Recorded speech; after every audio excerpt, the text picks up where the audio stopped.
ಸಂಸದ ಪ್ರಜ್ವಲ್ ರೇವಣ್ಣ ಅಶ್ಲೀಲ video case ಬಗ್ಗೆ ದಾಖಲಾದ ಎಫ್ಐಆರ್ ನೋಡಿದ್ರೆ ಅದರಲ್ಲಿ ಯಾವುದೇ ಗಂಭೀರ ಆರೋಪಗಳಿಲ್ಲ. ಅವರು ಪೊಲೀಸರ ಮುಂದೆ ಬಂದರೂ ಅರೆಸ್ಟ್ ಮಾಡೋದಕ್ಕೆ ಅವಕಾಶ ಇಲ್ಲ ಅಂತ ಕಾನೂನು ತಜ್ಞರಾದ ವಕೀಲರೊಬ್ಬರು ಅಭಿಪ್ರಾಯವನ್ನ ವ್ಯಕ್ತಪಡಿಸಿದ್ದಾರೆ. ಎಫ್ಐಆರ್ ನೋಡಿದ್ರೆ ಅದರಲ್ಲಿ 354A ಮತ್ತು 354D ಸೆಕ್ಷನ್ ಅನ್ವಯ ಕೇಸ್ ದಾಖಲಿಸಲಾಗಿದೆ. ಕೇಸ್ ರಿಜಿಸ್ಟರ್ ಮಾಡಿದ ಎಲ್ಲಾ ಸೆಕ್ಷನ್ಗಳು ಕೂಡ ಸುಲಭವಾಗಿ ಜಾಮೀನು ಪಡೆದುಕೊಳ್ಳಬಹುದು. ಈ ಕೇಸ್ನಲ್ಲಿ ಅತಿ ಹೆಚ್ಚು ಅಂದರೆ ಕೇವಲ 3 ವರ್ಷಗಳ ಶಿಕ್ಷೆ ಪ್ರಕಟವಾಗುವ ಸಾಧ್ಯತೆ ಇದೆ ಅಂತ ಹೇಳಿದ್ದಾರೆ. ಪೊಲೀಸರು ನೋಟಿಸ್ ಜಾರಿಗೊಳಿಸಿದ ಮೇಲೆ ಆರೋಪಿ ಪ್ರಜ್ವಲ್ ರೇವಣ್ಣ ನೇರವಾಗಿ ವಿಚಾರಣೆಗೆ ಹಾಜರಾದರೂ ಅವರನ್ನ ಪೊಲೀಸರು ಅರೆಸ್ಟ್ ಮಾಡೋ ಹಾಗಿಲ್ಲ. ಜೊತೆಗೆ ಪ್ರಜ್ವಲ್ ಅವರು ವಿಚಾರಣಾ ಅಧಿಕಾರಿಗಳ ಮುಂದೆಯೇ ಜಾಮೀನು ಪಡೆದುಕೊಳ್ಳಬಹುದು. ಇಲ್ಲಾಂದ್ರೆ ನೇರವಾಗಿ ನ್ಯಾಯಾಲಯಕ್ಕೆ ಹಾಜರಾಗಿ ಜಾಮೀನು ಪಡೆದುಕೊಂಡ ನಂತರ ವಿಚಾರಣೆಗೆ ಹಾಜರಾಗುವುದಕ್ಕೆ ಅವಕಾಶ ಇದೆ ಅಂತ ಹೇಳಿದ್ದಾರೆ. ಸದ್ಯದ ಬೆಳವಣಿಗೆಯಲ್ಲಿ ಪ್ರಜ್ವಲ್ ರೇವಣ್ಣ ಅವರದ್ದು ಎನ್ನಲಾದ ಅಶ್ಲೀಲ ವಿಡಿಯೋ ಪ್ರಕರಣದಲ್ಲಿ ಅವರ ವಿರುದ್ಧ ಅನೇಕರು ಆಕ್ರೋಶ ವ್ಯಕ್ತಪಡಿಸುತ್ತಿದ್ದಾರೆ. ಹಾಗೆ ಈ ಪ್ರಕರಣದ ತನಿಖೆ ಅಂತ್ಯವಾಗುವ ತನಕ ಪ್ರಜ್ವಲ್ ರೇವಣ್ಣ ಅವರನ್ನ ಜೆಡಿಎಸ್ನಿಂದ ಅಮಾನತು ಕೂಡ ಮಾಡಲಾಗಿದೆ. ಪ್ರಜ್ವಲ್ ರೇವಣ್ಣ ಅವರೀಗ ಮೌನ ಮುರಿದಿದ್ದಾರೆ. ಇದರ ಬಗ್ಗೆ ಸೋಷಿಯಲ್ ಮೀಡಿಯಾದಲ್ಲಿ ಒಂದು ಪ್ರತಿಕ್ರಿಯೆಯನ್ನ ಪೋಸ್ಟ್ ಮಾಡಿದ್ದಾರೆ. ವಿಚಾರಣೆಗೆ ಹಾಜರಾಗುವುದಕ್ಕೆ ನಾನು ಬೆಂಗಳೂರಿನಲ್ಲಿ ಇಲ್ಲದ ಕಾರಣ ನನ್ನ ವಕೀಲರ ಮೂಲಕ ಸಿಐಡಿ ಬೆಂಗಳೂರಿಗೆ ಮನವಿ ಮಾಡಿಕೊಳ್ತಾ ಇದ್ದೀನಿ. ಸತ್ಯ ಆದಷ್ಟು ಬೇಗ ಹೊರಗಡೆ ಬರುತ್ತೆ ಅಂತ ಪೋಸ್ಟ್ ಮಾಡಿದ್ದಾರೆ.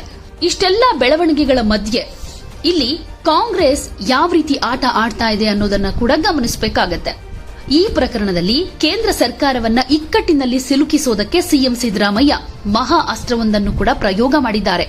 ಪ್ರಜ್ವಲ್ ರೇವಣ್ಣ ಅವರನ್ನ ವಿದೇಶಕ್ಕೆ ಹೋಗೋದಕ್ಕೆ ಬಿಟ್ಟಿದ್ಯಾಕೆ ಅಂತ ಆರ್ ಅಶೋಕ್ ರಾಜ್ಯ ಸರ್ಕಾರವನ್ನ ಪ್ರಶ್ನೆ ಮಾಡಿದ್ರು. ಸಿಎಂ ಕುರ್ಚಿಯಿಂದ ಕೆಳಗಿಳಿದ್ರೆ 24 ಗಂಟೆಗಳಲ್ಲಿ ಪ್ರಜ್ವಲ್ ರೇವಣ್ಣ ಅವರನ್ನ ಕರೆತರೋ ಕೆಲಸ ಮಾಡಲಾಗುತ್ತೆ ಅಂತ ಸುದ್ದಿಗೋಷ್ಠಿಯಲ್ಲಿ ಆರ್ ಅಶೋಕ್ ಗುಡುಗಿದ್ರು. ಈಗ ಈ ಆರೋಪಕ್ಕೆ ಮಹಾ ಅಸ್ತ್ರವನ್ನ ಸಿಎಂ ಪ್ರಯೋಗ ಮಾಡಿದ್ದು ಪ್ರಧಾನಿ ಮೋದಿ ಅವರಿಗೆ ಪತ್ರವನ್ನ ಬರೆದಿದ್ದಾರೆ. ಇದರ ಬಗ್ಗೆ ಸಿಎಂ ಸಿದ್ದರಾಮಯ್ಯನವರು ಮಾತನಾಡಿ, ವಿದೇಶಕ್ಕೆ ಹೋಗಬೇಕಾದ್ರೆ ಕೇಂದ್ರ ಸರ್ಕಾರ ಪಾಸ್ಪೋರ್ಟ್ ವೀಸಾ ಕೊಡಬೇಕು. ಇವರಿಗೆ ಗೊತ್ತಿಲ್ಲದೆ ವಿದೇಶಕ್ಕೆ ಹೋಗೋದಕ್ಕಾಗತ್ತಾ?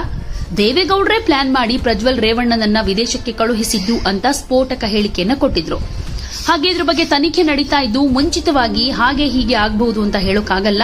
ಈ ಪ್ರಕರಣದಲ್ಲಿ ನಾವು ರಾಜಕೀಯವಾಗಿ ಭಾಗಿಯಾಗೋದಕ್ಕಾಗೋದಿಲ್ಲ. ಅದಕ್ಕಾಗಿ ಎಸ್ಐಟಿ ರಚನೆ ಮಾಡಿದೀವಿ. ಕಾನೂನು ಪ್ರಕಾರ ತನಿಖೆಯಾಗ್ಲಿ, ಇದನ್ನ ರಾಜಕೀಯ ಲಾಭಕ್ಕಾಗಿ ಬಳಸಿಕೊಳ್ಳಲ್ಲ ಅಂತ ಹೇಳಿದ್ರು. ಸಂಸದ ಪ್ರಜ್ವಲ್ ರೇವಣ್ಣ ಅವರ ವಿರುದ್ಧ ಗಂಭೀರ ಆರೋಪಗಳು ಕೇಳಿಬಂದ ಹಿನ್ನೆಲೆಯಲ್ಲಿ ಸಮಗ್ರ ತನಿಖೆಗಾಗಿ ರಾಜ್ಯ ಸರ್ಕಾರ ಎಸ್ಐಟಿ ರಚನೆ ಮಾಡಿದೆ. ಆದರೆ ಆರೋಪಿ ಪ್ರಜ್ವಲ್ ತಲೆಮರೆಸಿಕೊಂಡಿದ್ದಾರೆ. ದೇಶ ತೊರೆದಿರೋ ವರದಿಗಳು ಬಂದಿವೆ. ಹೀಗಾಗಿ ಇವರ ರಾಜತಾಂತ್ರಿಕ ಪಾಸ್ಪೋರ್ಟ್ ರದ್ದು ಮಾಡಬೇಕು ಅಂತ ಸಿದ್ದರಾಮಯ್ಯನವರು ಪತ್ರ ಬರೆದಿದ್ದಾರೆ. ಇದರ ನಡುವೆ ಆರೋಪಿಯು ರಾಜತಾಂತ್ರಿಕ ಪಾಸ್ಪೋರ್ಟ್ ಅನ್ನು ಬಳಕೆ ಮಾಡಿಕೊಂಡು ವಿದೇಶಕ್ಕೆ ಪರಾರಿಯಾಗಿರೋದ್ರ ಬಗ್ಗೆ ಕೂಡ ವರದಿಯಾಗಿದೆ. ಎಸ್ಐಟಿ ತನಿಖೆ ಆಗಬೇಕಾದ್ರೆ ಆರೋಪಿಯ ವಿಚಾರಣೆ ನಡೆಸೋ ಅಗತ್ಯ ಇದೆ. ಹಾಗಾಗಿ ವಿದೇಶಾಂಗ ಸಚಿವಾಲಯ, ಗೃಹ ಸಚಿವಾಲಯಗಳು ತಕ್ಷಣ ಕಾರ್ಯಪ್ರವೃತ್ತರಾಗಿ ರಾಜತಾಂತ್ರಿಕ ಪಾಸ್ಪೋರ್ಟ್ ಹಿಂಪಡೆಯೋದರ ಜೊತೆಗೆ ಅಂತಾರಾಷ್ಟೀಯ ಪೊಲೀಸ್ ಏಜೆನ್ಸಿಗಳನ್ನು ಬಳಸಿಕೊಂಡು ವಿದೇಶದಲ್ಲಿ ತಲೆಮರೆಸಿಕೊಂಡಿರೋ ಪ್ರಜ್ವಲ್ ರೇವಣ್ಣ ಅವರನ್ನ ಮರಳಿ ಭಾರತಕ್ಕೆ ಕರೆತರೋದಕ್ಕೆ ನೆರವಾಗಬೇಕು ಅಂತ ಮೋದಿ ಅವರಿಗೆ ಪತ್ರ ಬರೆದಿದ್ದೀನಿ ಅಂತ ಎಕ್ಸ್ನಲ್ಲಿ ಸಿಎಂ ಬರೆದುಕೊಂಡಿದ್ದಾರೆ.